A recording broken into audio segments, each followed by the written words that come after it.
அனைவருக்கும் வணக்கம். இன்னைக்கு ஹிந்து நியூஸ் பேப்பர்ல என்ன இம்பார்ட்டன்ட் நியூஸஸ் இருக்கு அப்படின்னு சொல்லி பார்ப்போம். ஸோ நமக்கு வந்து பார்த்தீங்கன்னா யுஎன்எஃப்சிசியோட சிஓபி கான்ஃபரன்ஸ் வந்து நடக்க போகுது. யுஎன்எஃப்சிசிசி அப்படின்னு சொல்லி பார்த்தீங்கன்னா United Nations framework convention on climate change அப்படின்னு சொல்லுவாங்க.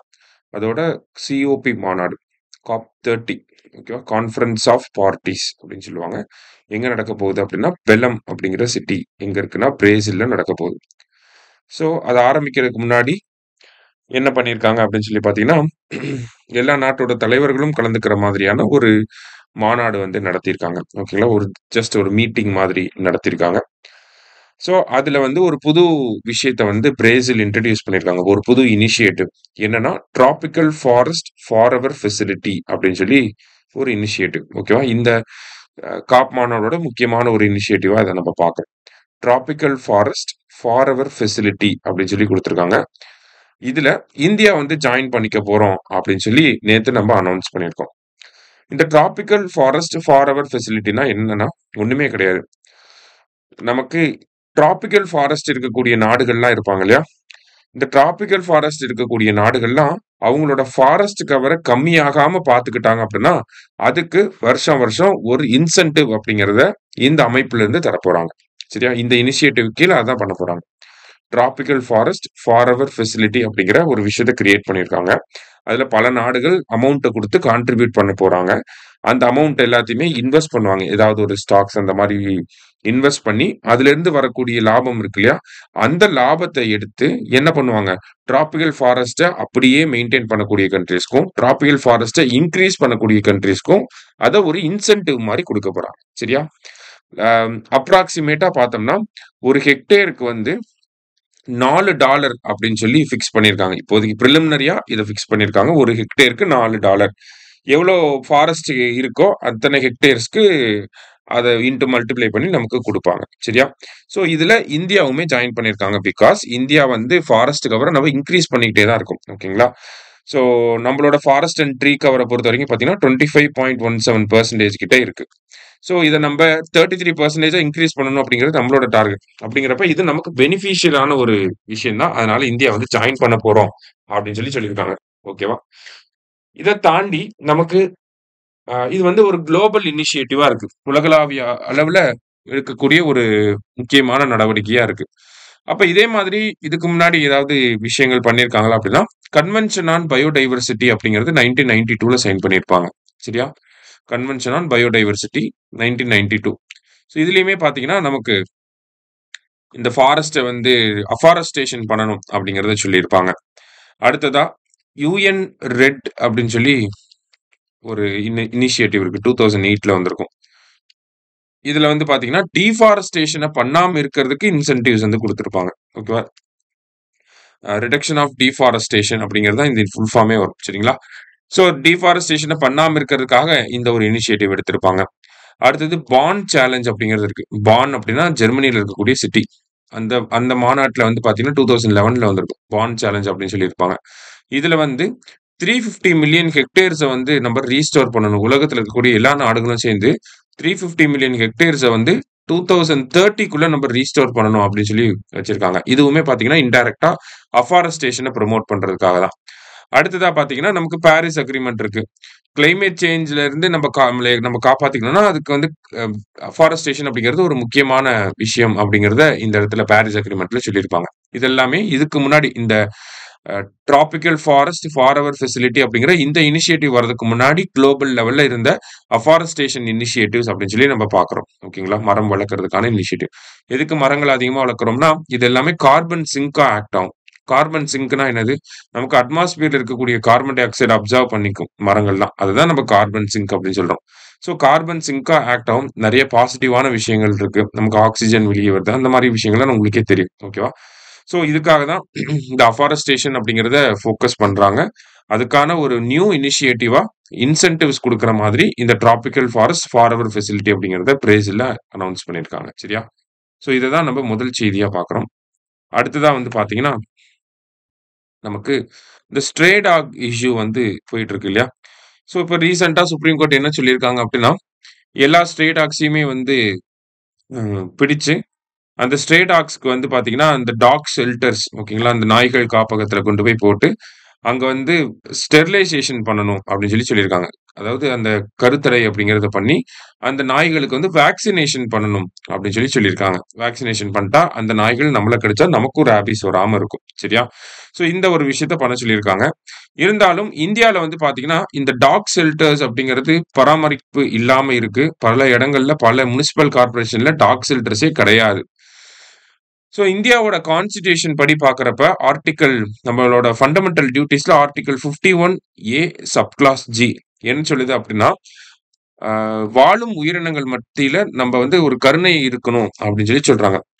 We should have compassion for living creatures அப்படிங்கிறது நம்மளோட fundamental duties article 51 A sub clause ஜில வந்து சொல்லியிருக்காங்க. ஆனா நம்ம இந்த சுப்ரீம் கோர்ட் ஜட்ஜ்மென்ட் படி பார்க்குறப்ப பெரிய அளவுல ஷெல்டர்ஸே இல்ல.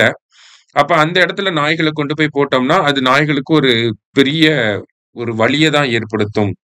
ஆ அந்த சரியான ஃபெசிலிட்டீஸ் இல்லாத இடத்துல நாய்களுக்கு துன்புறுத்தல் தான் ஏற்படுத்த முடியும் நம்மனால.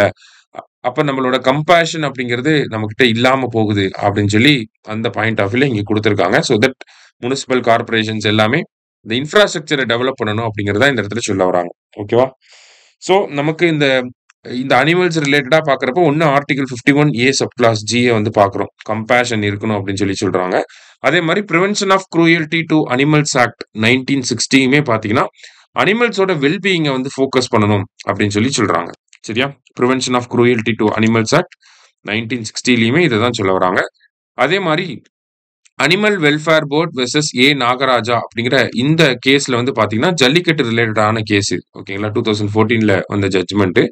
அந்த இடத்துல அந்த ஜட்ஜ்மென்ட்ல என்ன சொல்லியிருப்பாங்கன்னா, எல்லா அனிமல்ஸ்க்குமே வந்து அமைதியாக வாழக்கூடிய உரிமை அப்படிங்கிறது இருக்கு. நம்ம வந்து அனிமல்ஸ் அடிக்கவோ, இல்ல வந்து டார்ச்சர் பண்ணவோ நமக்கு உரிமை கிடையாது. ஹியூமன்ஸ்க்கு உரிமை கிடையாது அப்படிங்கிறத இந்த ஜட்ஜ்மென்ட்ல வந்து சொல்லியிருப்பாங்க. சரியா?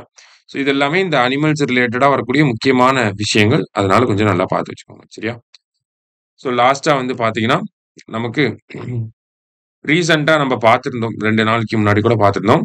ஏஐ கவர்ன் பண்றதுக்காக ஏஐ கவர்னன்ஸ் கைட்லைன்ஸ் அப்படிங்கிறத இந்தியா வெளியிட்டிருந்தாங்க. இந்தியாவோட ministry of electronics and information technology அவங்க வந்து வெளியிட்டிருந்தாங்க. ஏஐ கவர்னன்ஸ் கைட்லைன்ஸ் அப்படிங்கிறத. ஸோ இந்த கைட்லைன்ஸ் பொறுத்தவரைக்கும் பார்த்தீங்கன்னா, ஃபர்ஸ்ட் ஏஐய பொறுத்தவரைக்கும் பார்த்தீங்கன்னா, எதுக்காக இத நம்ம இப்ப பண்ணியிருக்கோம்னா, அடுத்த வருஷம் ஏஐ ஆக்ஷன் சம்மிட் அப்படிங்கிறது இந்தியால நடக்க போகுது. சரிங்களா? ஏஐ ஆக்ஷன் சம்மிட் 2026ல வந்து நியூ டெல்லில வந்து நடக்க போகுது. சரியா? 2026 மாநாடு நியூ டெல்லியில நடக்க போகுது. 2025 மாநாடு எங்க நடந்துச்சுன்னா, பாரிஸ்ல வந்து நடந்திருக்கும். சரியா? 2026ல இந்தியா நடத்தப் போறாங்க.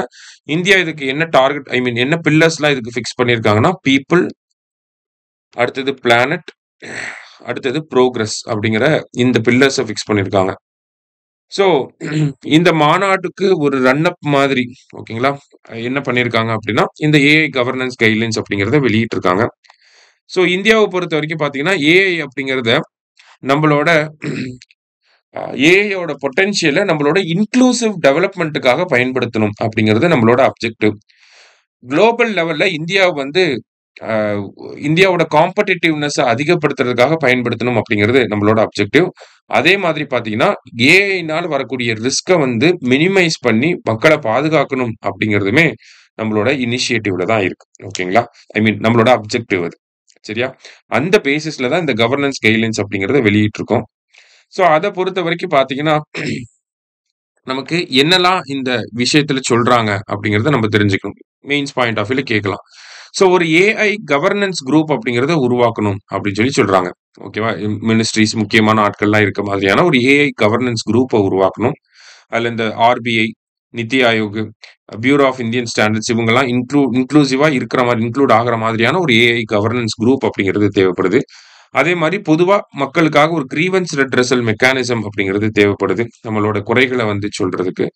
அடுத்ததா ஏஐ சேஃப்டி இன்ஸ்டிடியூட் அப்படிங்கிறத உருவாக்கணும்னு சொல்றாங்க. ஓகேவா? இது பிசிக்கலா இல்லனாலுமே ஆல்ரெடி இருக்கக்கூடிய இப்ப இந்தியா ஏஐ மிஷன் அப்படிங்கிறது இருக்கு. அதோட லிங்க் பண்ணி விடணும் அப்படின்னு சொல்றாங்க. ஏஐ சேஃப்டி இன்ஸ்டிடியூட் அப்படிங்கிறது. ஸோ ஆல்ரெடி அப்படிதான் நடந்துட்டு இருக்கு. அத தாண்டி பார்த்தீங்க அப்படின்னா, நமக்கு வந்து ஸ்டேட் கவர்ன்மெண்ட்ஸ் எல்லாருமே முடிஞ்ச அளவுக்கு அதிக அளவுல அவங்களோட டிஜிட்டல் இன்ஃப்ராஸ்ட்ரக்சர்ல ஏஐ அடாப்ட் பண்ண ஆரம்பிக்கணும் அப்படின்னு சொல்றாங்க. சரியா? ஸோ ஸ்டேட் கவர்மெண்ட்ஸ் ஏஐ வந்து இன்க்ளூட் பண்ணணும்னு சொல்றாங்க. அடுத்தது நமக்கு ஏஐ அப்படின்னாலே இன்னொரு முக்கியமான பிரச்சனை இந்த இன்டெலெக்சுவல் ப்ராப்பர்ட்டி ரைட்ஸ்ல வரும். இப்ப காப்பி ரைட்ஸ் இஷ்யூ அப்படிங்கிறது இருக்கு. அப்ப இந்தியாவோட காப்பி ரைட்ஸ் சட்டங்கள்ல ஒரு சில அமெண்ட்மெண்ட்ட கொண்டு வந்து ஏஐ வந்து இன்டகிரேட் பண்ற மாதிரியான அமெண்ட்மெண்ட்ஸ கொண்டு வரணும் அப்படின்னு சொல்றாங்க. சோ தட் ஒரிஜினல் கன்டென்ட் புரொவைடர வந்து பாதுகாக்க முடியும் அப்படிங்கிறதுக்காக. அடுத்ததா பார்த்தீங்க அப்படின்னா, நமக்கு வந்து கன்டென்ட் ஆத்தென்டிகேஷன். இப்ப ரீசென்ட்டா கூட பார்த்தீங்கன்னா, நம்மளோட மினிஸ்ட்ரி ஆஃப் ஐடி மினிஸ்ட்ரி வந்து என்ன சொல்லியிருப்பாங்கன்னா, social media giants like Insta, Twitter இவங்கலாம் இருக்காங்க இல்லையா? ஸோ அவங்கலாம் அவங்க பிளாட்ஃபார்ம்ல ஒரு கன்டென்ட் வருது அப்படின்னா, அது வந்து நேச்சுரல் கன்டென்ட்டா, இல்ல சிந்தெடிக் கன்டென்ட்டா அப்படிங்கிறத மென்ஷன் பண்ணணும். சிந்தெடிக் கன்டென்ட் அப்படின்னு என்ன சொல்ல வராங்கன்னா, ஏஐ ஜெனரேட்டட் கன்டென்ட்டா அப்படிங்கிறத மென்ஷன் பண்ணணும் அப்படின்னு சொல்றாங்க. இததான் வந்து கன்டென்ட் ஆத்தென்டிகேஷன் அப்படின்னு சொல்றோம். ஸோ இந்த மாதிரியான விஷயங்கள பண்ணணும்னு சொல்றாங்க. அடுத்ததா பார்த்தீங்க அப்படின்னா, நமக்கு ஆல்ரெடி எக்ஸிஸ்டிங்கா இருக்கக்கூடிய டிஜிட்டல் பப்ளிக் இன்ஃப்ராஸ்ட்ரக்சர். எக்ஸாம்பிள்க்கு ஆதார். ஓகே. அது வந்து ஒரு பெரிய டிஜிட்டல் பப்ளிக் இன்ஃப்ராஸ்ட்ரக்சர். ஸ்மார்ட் கார்டுலாம் இருக்கு. ரேஷன் கார்டுல ஸ்மார்ட் கார்டுலாம் இருக்கு. டிஜிட்டல் பப்ளிக் இன்ஃப்ராஸ்ட்ரக்சர்ன்னு இதெல்லாம் சொல்லுவாங்க. ஸோ இந்த மாரி டிஜிட்டல் பப்ளிக் இன்ஃப்ராஸ்ட்ரக்சர் அதையுமே வந்து ஏஐயோட லிங்க் பண்ணணும் அப்படின்னு சொல்ல வராங்க. சரியா? ஸோ இந்த மாரி முக்கியமான ரெக்கமெண்டேஷன்ஸ் என்ன அப்படிங்கிறத கூட நமக்கு கேட்கலாம். ஏஐ கவர்னன்ஸ் கைட்லைன்ஸோட அ ப்ரொவிஷன்ஸ் என்ன அப்படின்னு கேட்கலாம். அப்ப ஏஐ கவர்னன்ஸ் குரூப் அப்படிங்கிறது எழுதலாம். Grievance redressal mechanism, AI safety institute, அடுத்தது ஸ்டேட் கவர்மெண்ட்ஸ் ஏஐ அடாப்ட் பண்ணணும், அடுத்தது காப்பிரைட்ஸ் லா, அடுத்தது கன்டென்ட் ஆத்தென்டிகேஷன், அடுத்தது டிஜிட்டல் பப்ளிக் இன்ஃப்ராஸ்ட்ரக்சர். இதை ஒரு 10 மார்க்காவும் 15 மார்க்காவும் நம்மளால டெவலப் பண்ணி எழுத முடியும். சரிங்களா? ஸோ இந்த பாயிண்ட் ஆஃப் வியூல இந்த ஒரு ஆர்டிக்கலை நீங்க ஒரு தடவை படிங்க. உங்களுக்கு புரிஞ்சதை வச்சு நோட்ஸ் எடுங்க. சரியா? ஸோ இன்னைக்கு நியூஸ் பேப்பர்ல முக்கியமான கண்டென்ட்ஸை பார்த்துருக்கோம். நன்றி.